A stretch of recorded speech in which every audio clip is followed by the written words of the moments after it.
What's up, everybody? Welcome to another episode of the Community Farm Alliance podcast. I'm your host for the Black and Berry series. My name is Vaughn Barnes, and I have with me today two dope guests. Out of Jefferson County, they make up what we know as Fifth Element Farms, aka Apocalyptic Acres. What is good, Mariel and Michael? What's going on, people? Okay. Before we get into the really deep stuff, because I know it's gonna go there. Michael, how did the farm start? I think it started when I was reading something, some kind of newsletter, and I saw that there was some high tunnels that were being given out, distributed for free, and I wanted one, and I was telling some of my friends that that we should get one, and me and Mario collaborated, and we decided to get one and start Fifth Element Farms. We The pandemic hit, and we saw a lot of stuff like food and things off the shelf in the grocery stores, and the grocery stores were closing, and so we were like, we need to put stuff in the ground and be prepared for this. And then the rest is history. I probably shorten it a little bit, and Mario probably can add the details because that's what she does. Before I get away from it, where did the name come from, Mariel? We thought we were in the apocalypse. So we were tossing around two different names, Apocalyptic Acres and Fifth Element Farms. Fifth element coming from our love of hip hop culture. There are 5 elements to hip hop culture, and the 5th element is knowledge.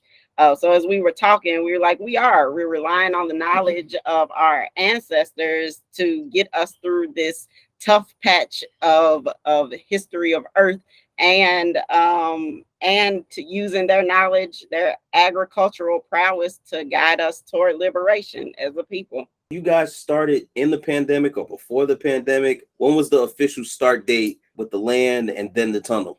We had the tunnel, but the official start date for real, when we put stuff in the dirt, was like March 24th. Like right after the shutdown, we were like, oh, stuff just got real. Mm-hmm. And so we need to be real about it. And we start putting stuff in the dirt like the next day after the shutdown. I think it was March 23rd or 24th. Let's call it the 15th, and then it can be the Ides. Well, there we go. The Ides of March. The Saint Ides of March. We knew like food access was already terrible in our neighborhoods, even from when we were growing up in the West End, from having to ride the bus, which is unreliable in Louisville, to the grocery store and back. It like makes it impossible for you to have some of the things you love, like ice cream. It will melt before you could get home, or having to lug groceries from the bus stop to your home, or even just the quality and quantity of fruits and vegetables that were fresh in our stores. It was non-existent, and we knew that the pandemic would make that worse, so we wanted to do something about it. We had the land, we had the greenhouse, we had some knowledge. We done figured out a whole lot of stuff, but we knew we could do something to help people and build community and connectivity. You mentioned something that was just like so strange to me, and I never thought about this, but food access, being able to enjoy the luxury of ice cream, because the where you get it from, the source of where you getting it from is so far away. By the time you get home, it ain't the same ice cream, it ain't the same ice pop. But just thinking about that, with you guys putting everything in the ground the way that you're putting it in the ground, who reaps the benefit of the garden? Well, first and foremost, we take care of our families. So we reap the first harvest, but our abundance goes to our surrounding community in order to stimulate them, and hopefully they will join in with us. But if not, they have some vegetables that they can have, because we have small families, and so we give away like 98% of what we grow and harvest. So I guess, you know, we all benefit because a healthy community, benefits us in different ways. So um, everybody around us, basically. So basically, you guys started the farm to grow but give away, not sell, not make profit, not you just want to give it away. Mariel, is that what y'all are saying? Yeah, it is the way I think that nature is intended. Things are put on this earth for us to consume, and that's what the farm is. The harvest is plentiful out in the wild, I guess. Um, so that's what we have. We have emulated the brush. It's there. It's for the taking because that is why a lovely squash exists for us to be able to saute it with a little onion and tomato and some basil. Yeah. Got it. Got it. So at the farm, do you guys put on any type of programming or things like that for the people in the community or different youth groups? What do you guys do there with the land and the space that you guys have? We have some folks who homeschool their children, like to bring them to the farm for field trips. We are employing 2 farm hands this year. Uh, but to a 14-year-old and an 18-year-old who we are teaching how to grow their own food. And we have folks like the Food Literacy Project, where Michael is on the board. They're bringing their youth-supported youth community agriculture program. Yes, they bring those young people to the farm so they can learn from us and we can learn from them. Yeah. So And anyone else who wants to come and help to volunteer, we welcome people. That's what the farm is for, building relationships. So come out and put in some sweat equity with us. Get to know us. We'll get to know you. So you mentioned Michael being on the board of Food Literacy Project. Mike, talk a little bit about that. What is Food Literacy Project?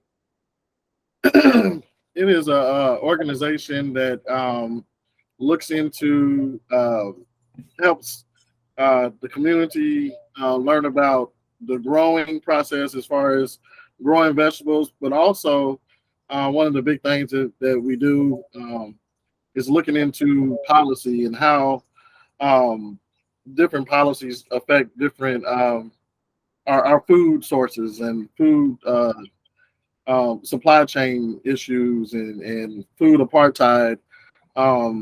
How we can change those policies in order to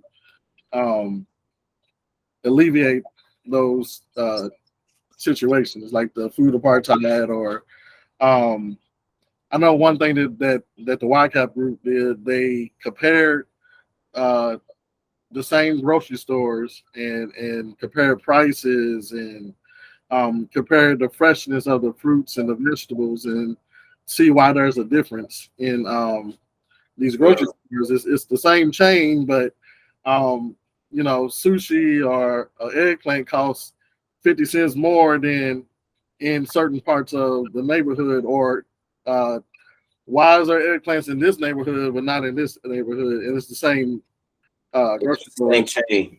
Yeah, they look at stuff like that, and we look about trying to change policies to combat that kind of stuff. So when you look at policy change, is it just in the grocery stores or is it citywide? Is it with land access? What is it? Where is it at with Food Literacy Project? Right now it's not just grocery stores, but that was just one of the main things that we were doing. But it's citywide, and I mean it's a lot of different things, a lot of different facets. So look at pollution and how what we can do that can change the pollution outcomes. I mean, we look at land access because we're looking for a forever home because we're kind of a remote or satellite location.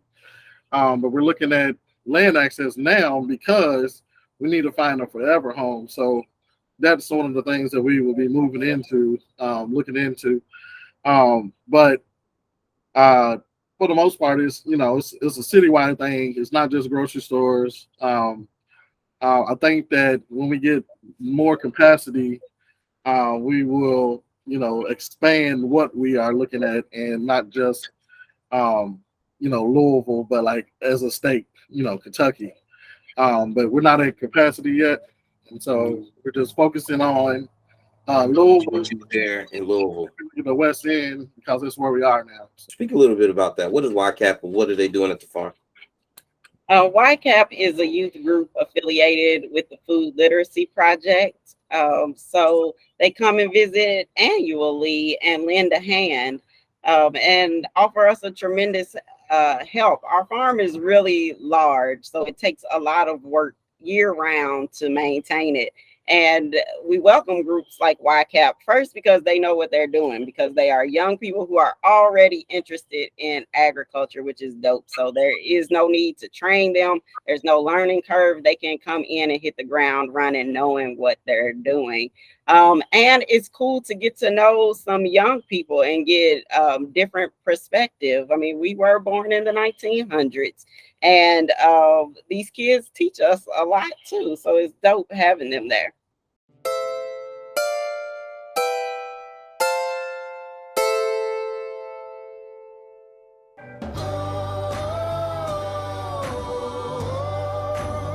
Did you know that CFA is a nonprofit organization that supports family farms, equity work, food access, and policy work across Kentucky? If you're interested in supporting any of this work, please go to cfaky.org and go to our donate tab in order to donate or become a member today. We really appreciate any and all help that we get, and it goes back to helping both farmers and consumers across the Bluegrass State. For more information, go to www.cfaky.org.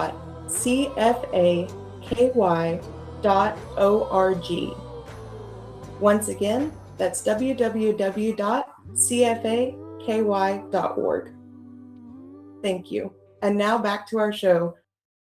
Now that we're back from a word from our sponsor, last thing that you had mentioned was policy work. And I know that policy also goes into land access.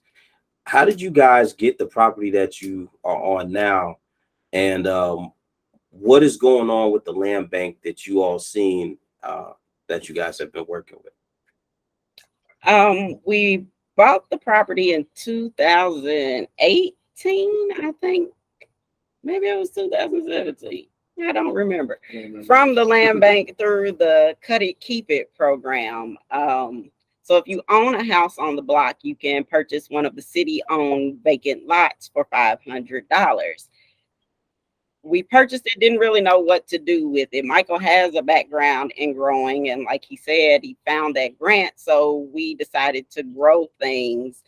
We were going to open a business at first, growing only cucumbers to sell pickles, but then the pandemic happened, and so we shifted that focus to something else. But it was really easy to purchase that land. There were no problems. You show your deed.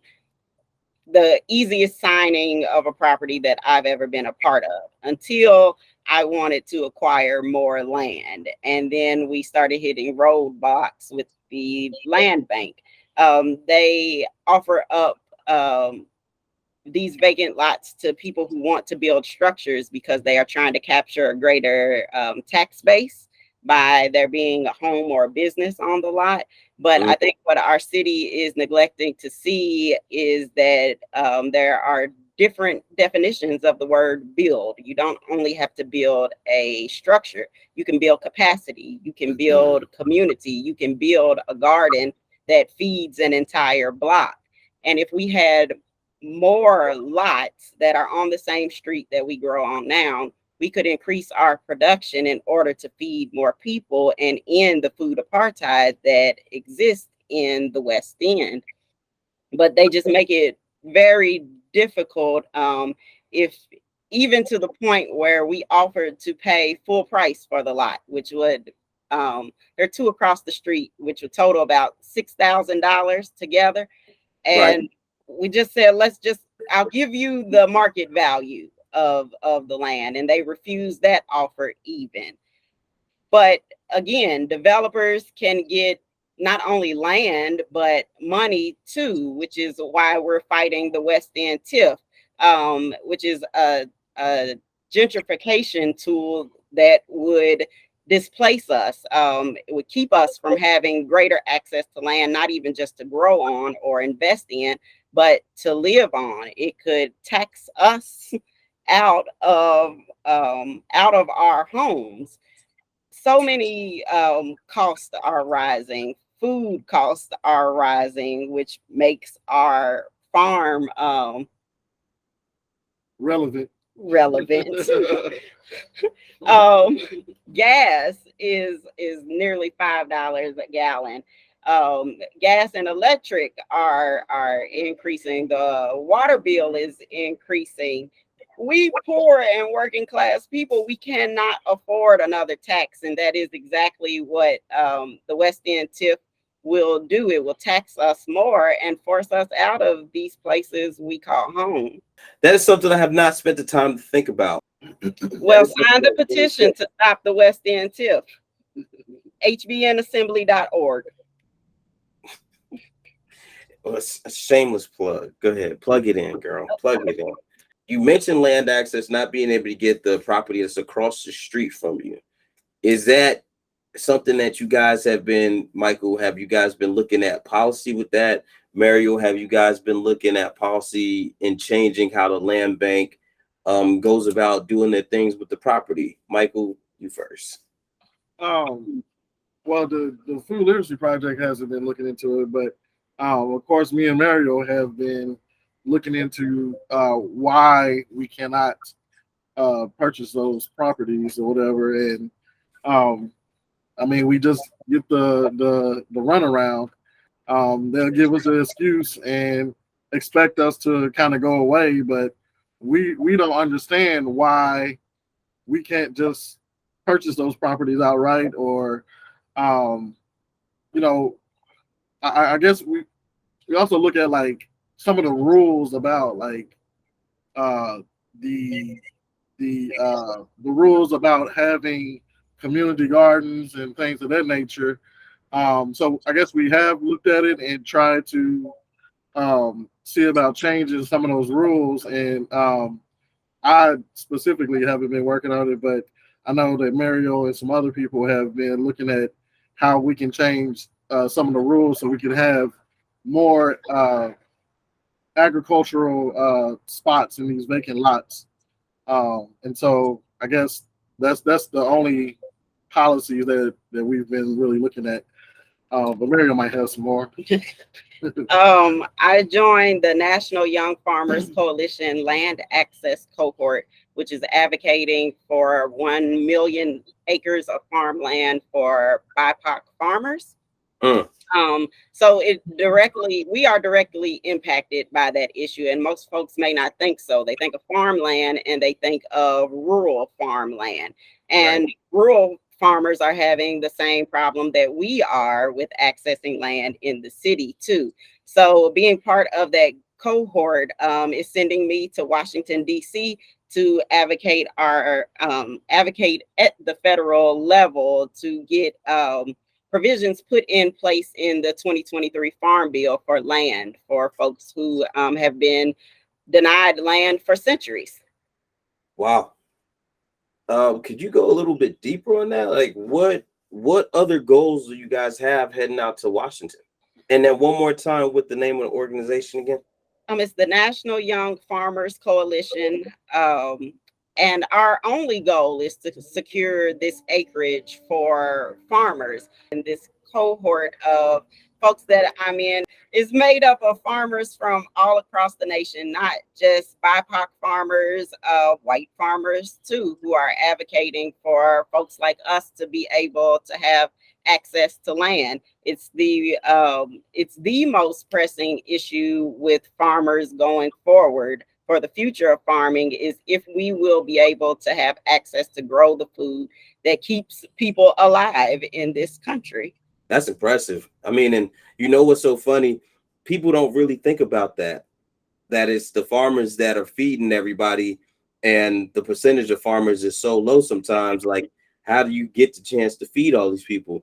Do you know any statistics behind how many farmers, Black farmers there are in the state of Kentucky, and what it is that these farmers are going through? Farmers in Kentucky, I did know that at a time. There are nationally only about 2%, less than 2% of farmland is owned by Black people. And that was a much higher percentage in the 1920s. And then you have Jim Crow comes along, and that's what begins to take land from Black people, including my great-great-grandfather, whose farm was burned in 1924 in Christian County, Kentucky, where my family is from. You see that type of dispossession happening all across Kentucky and the nation. I did a project on Estill County, Kentucky, looking at reasons why the Black population in certain places in Kentucky is so low. And it's usually some type of racial violence that occurs that has to deal with land or labor.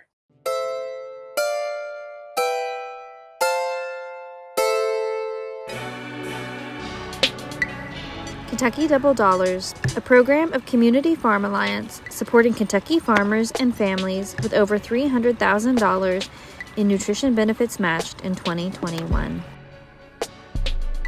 For more information or to find a location near you, visit www.kentuckydoubledollars.org.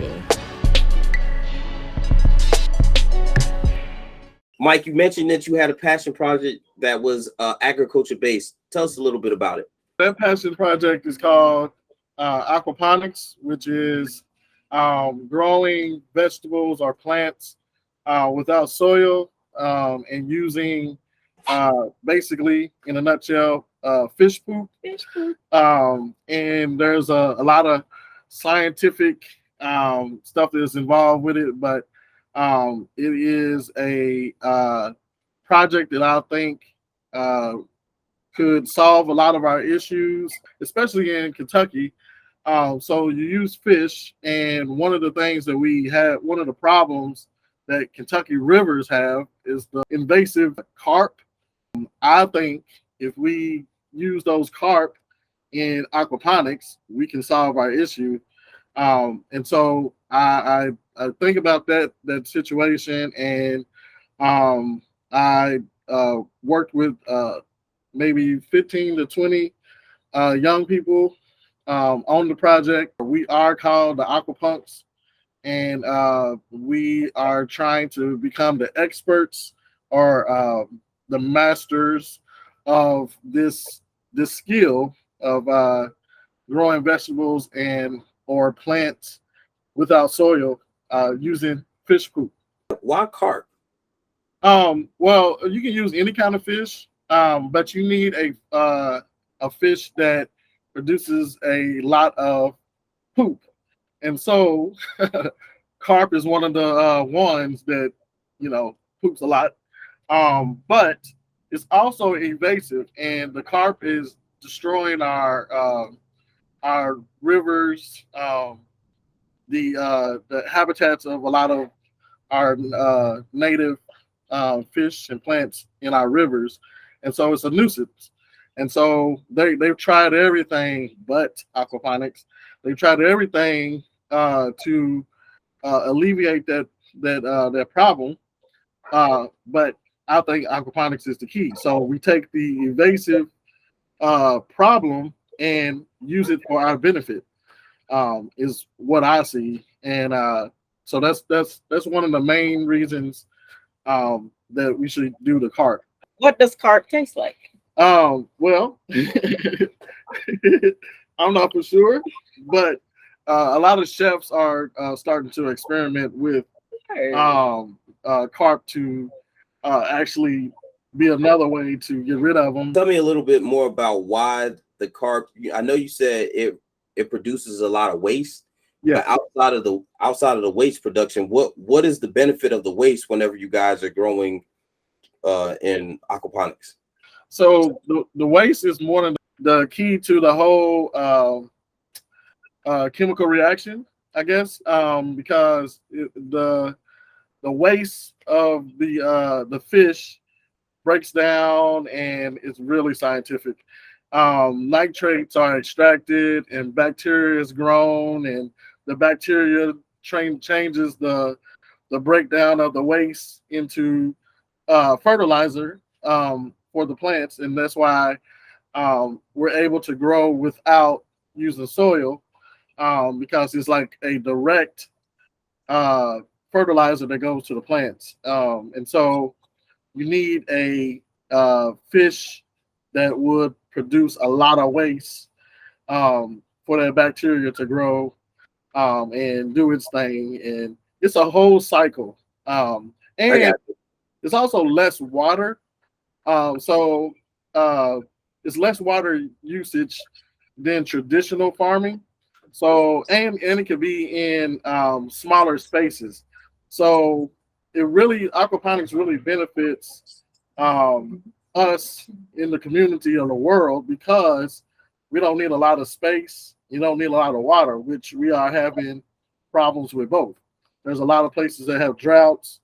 There's a lot of places in cities that don't have space or whatever. You can do this in your house. You can do this everywhere, and we can catch the rainwater.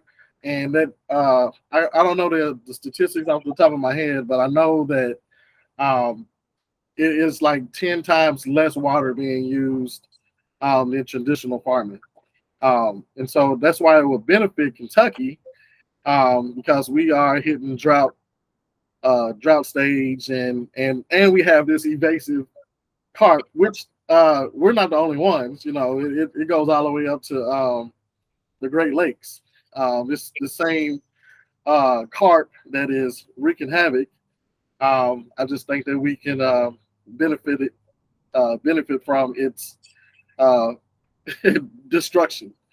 Gotcha. Go ahead, finding a problem and taking that problem and making a solution from it. That makes a lot of sense. Did you guys ever enter any competitions, and how did that work out?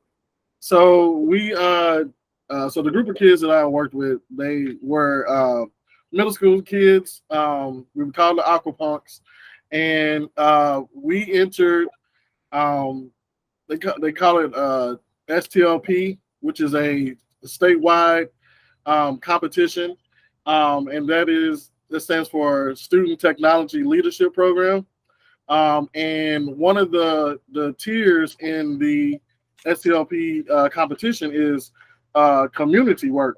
And so we went in as a community technology leader in that field or whatever. And we humbly had a aquaponic system that we brought to Frankfurt. That's where the competition was held first. And then we ultimately went to Lexington. And we came in second place 2 years in a row. The second year we should have won, but we believe that we were sabotaged by Matt Bevin and his administration. And I would stand by that for the rest of my life. But yeah. We, for Jefferson County, we went the furthest in Jefferson County history. And so we got a couple awards from the school board for being the furthest ever Jefferson County public school program to go into the STLP. We did a short story with NPR. We collaborated with a school in Hazard, Kentucky. Somebody in Maine hit us up. They saw our project, and we collaborated with a school in Maine and I think Vermont. So we were getting nationally known.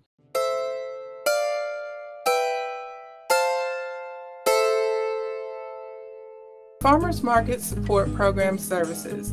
Did you know that a program like this exists in the state of Kentucky? If your market has been around for a while, or maybe you are a new and existing market, we offer marketing development. We also offer business development. We want to offer programs as such like capital support to support your market managers. There's a cost share program. We can establish your market with the SNAP EBT program. And lastly, we provide networking. For more information, please contact us at cfaky.org/FMSP. Again, that is cfaky.org/FMSP.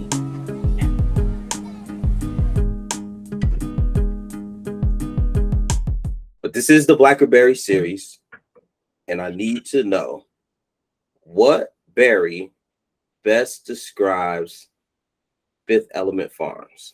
If you guys were a berry, what berry represents you guys? I'm gonna say the mulberry because mulberries are prevalent in the West End. As a kid, I would go out into the alleys and pick them by the bucketful. And I mean, that was the 1900s. You didn't have to even wash those things. You just ate them. Now, A mulberry describes, we have mulberry trees on Fifth Element Farms because they are everywhere in the West End. Okay. Mike, what's your thought on that? I mean, I guess I agree now that she said that, because I was like, What? well, a blueberry, but I just happen to like blueberries a lot.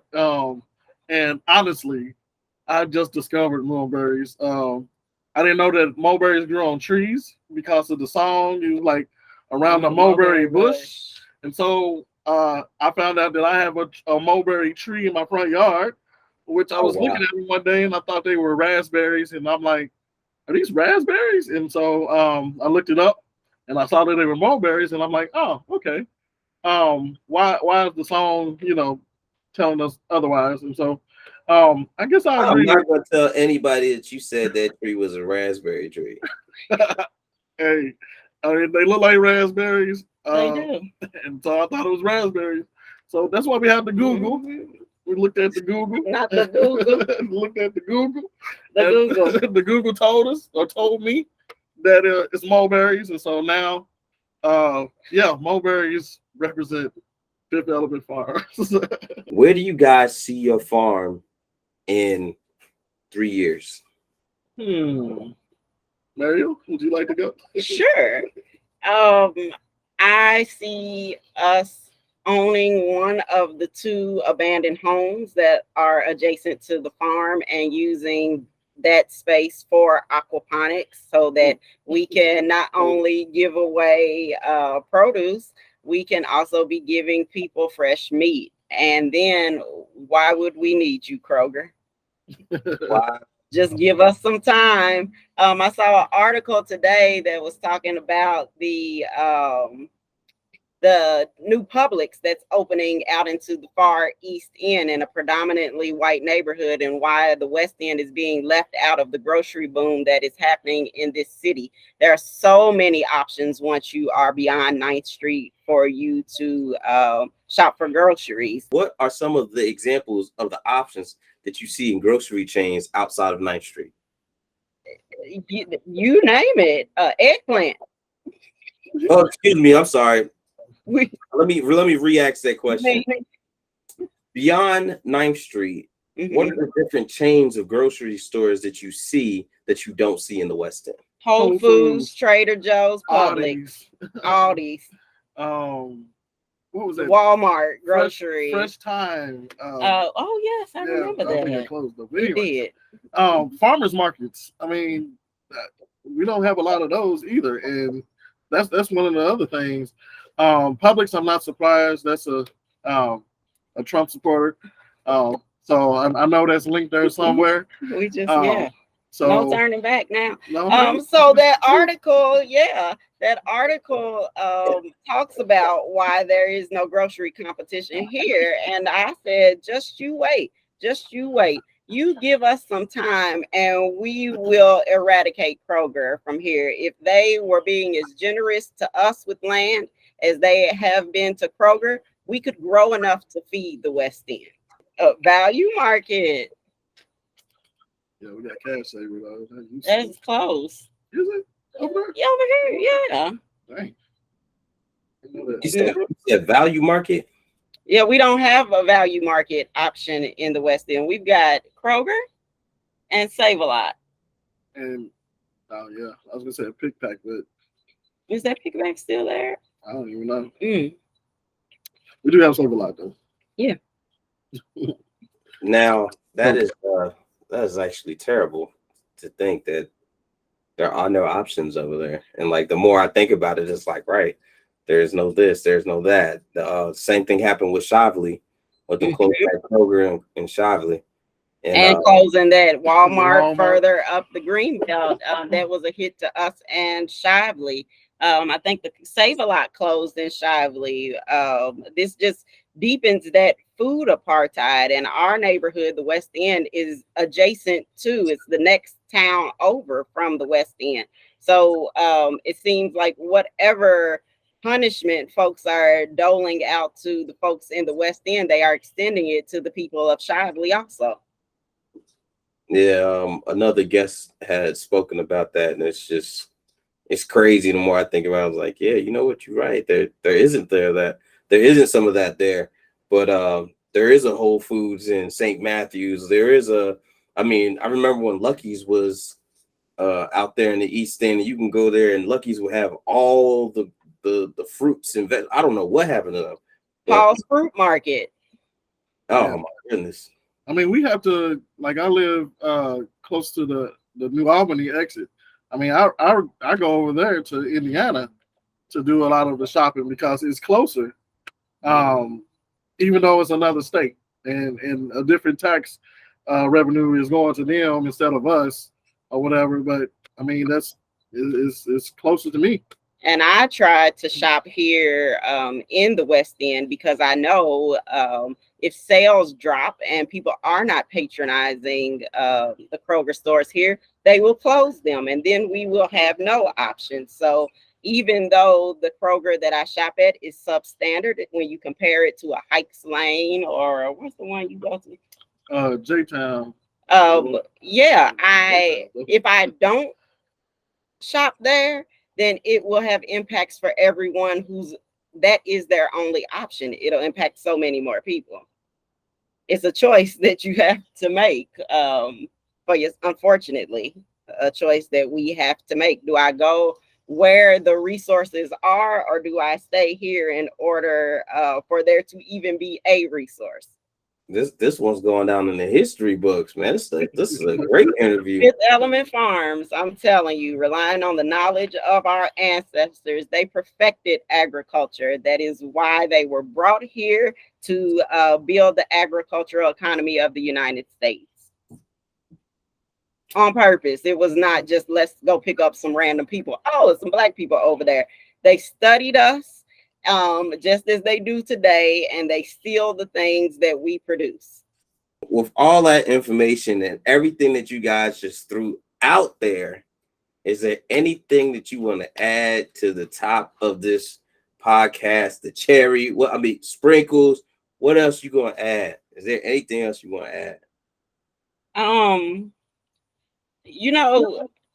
People give us like a lot of love for what we are doing, and I think that we are only building the world that we want to see. We're just trying to be decent people, neighbors, friends, and just build genuine connection with people. And that's what this farm is, just a way to be decent without expecting anything in return, which is like the antithesis of what our civilization that is the United States has become. We just want to be good to people, treat them well, and be able to offer them something when they come visit.